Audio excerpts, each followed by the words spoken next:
Tony, was this the response to the Notre Dame game that you were hoping to see? Yeah, I think so. It was a step in the right direction for sure. Just thought we were more ready, and obviously it helped being at home, but the guys responded and got a good lift. I was so happy for Tane. He just works and works, and he gave us a good lift and played well, and, his physicality and his toughness was good, and we went a little bigger at times to help on the glass and clog up the lane defensively, so that was good to see that lineup as well. But it was a step, again, in the right direction, and we get to go and test it again here real soon.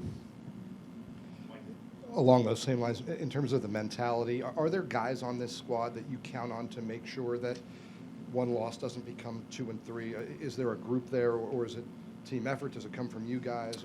Yeah, I think it's everyone. It's got to be the coaches. It's got to be the players. I watched our game last year, and and IMAC played a little bit, and Ryan played a little bit, and Reese was out there, and it's just, and those guys are now thrust into having to be those guys. And when you have the newness, and the guys that haven't played there, those are where the challenges come in, and understanding, the level, the intensity that's required, and how hard it is in this league, in any league, on the road, at home. So we chose guys to build for the future, but also try to be as good as we can in the immediate. And we're throwing them into some situations that are challenging, but I think hopefully will produce a good harvest whenever that is. And sometimes it's hard and it's painful going through it, but we'll keep fighting. But I thought they, again, had a little more grit and steadiness. And again, Louisville had a key guy out, and I understand they're struggling too, but you got to get ready. And I thought we tightened things up, and just little adjustments in practice that got us back to how we have to play.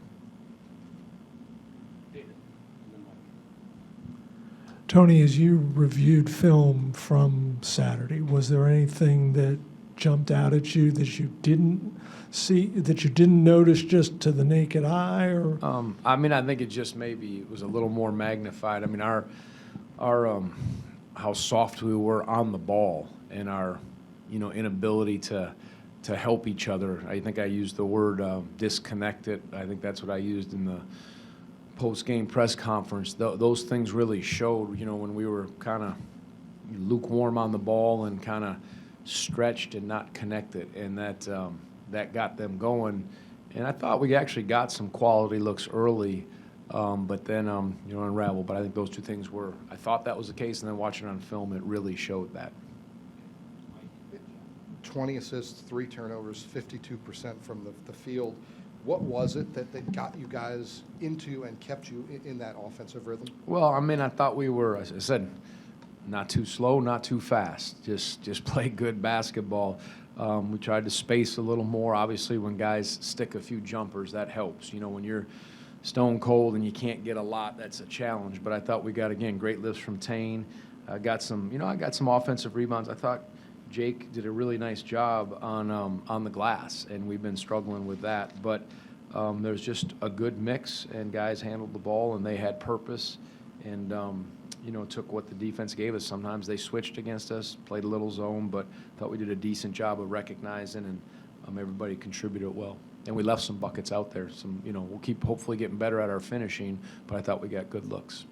As you mentioned, you're back on the road Saturday. Many of your really good teams here have been excellent away from JPJ. What is kind of the common denominator for success on the road? Yeah, I think you got to be rock solid and steady. And I think the inexperience really shows so far. The 2 times we've been on the road, or 2.5, if you call the Wisconsin game a half road game with all the snowbirds from in Naples living there. But there's again, a consistency, continuity that guys have played a lot, that understand their game doesn't vary whether they're playing at a neutral site, at home, or on the road. The competition can go up and down, but the game is there, and I hope this was a step in trying to play the right way. We play so many Saturday games away from this place, and usually you get some lively crowds, and you just you got to be steady, and that kind of gets to our pillar of humility. Know who you are, and then fight like crazy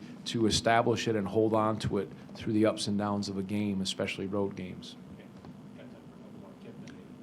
Tony, after a recent game, you said that Ryan Dunn needed to gather himself more when he's working around the rim because he had a lot of misses close range.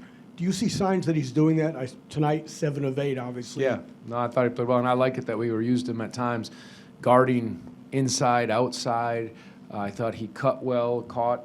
Yeah, for sure. I mean, that, again, he's new to it as well. Same thing with Blake. I think that stuff hopefully will keep improving, but just to be on balance, not get sped up, and you know, those things certainly are, you know, works in progress. But we just keep attacking them daily in practice, and then when you have a game where you see some positive things like that, that can only help with confidence.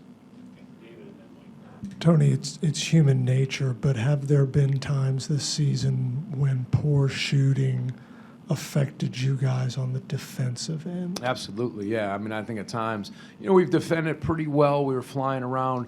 What I like today is there was just a real good commitment to be who we are defensively. Jam the lane, try to get to shooters, rebound better, and it didn't vary. Now, we made shots, we were at home, but absolutely there's times when we've been a little bit immature in our approach defensively because, yeah, it is discouraging when you either miss some close bunnies, miss free throws, a turn over here. I mean, you got to stay attached. I can't remember the last time we've had 3 or 4 games where it's been 17-1 or 13-0 or, you know, Northeastern, even the second half against Morgan State where these big runs, and that just can't happen. And those they don't lose you a game at the start, I said, but they can make it really difficult, and you got to fight those. It should be maybe 10-4 instead of 17-0. And so, yeah, it has gotten into our heads defensively, and that's got to stop. Do you give yourself time to decompress, or with State playing at 9 o'clock, will you watch any of the State game? And did you guys, were you involved with Dennis Parker being from Richmond?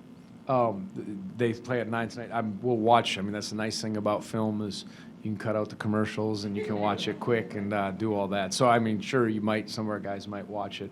A little bit, yeah, talented player for sure. And, you know, Jason Williford being a Marshall guy and all that. I think was he there for, I can't remember how many years, but very talented player, a little bit involved, but I can't remember exactly how it played out at the end.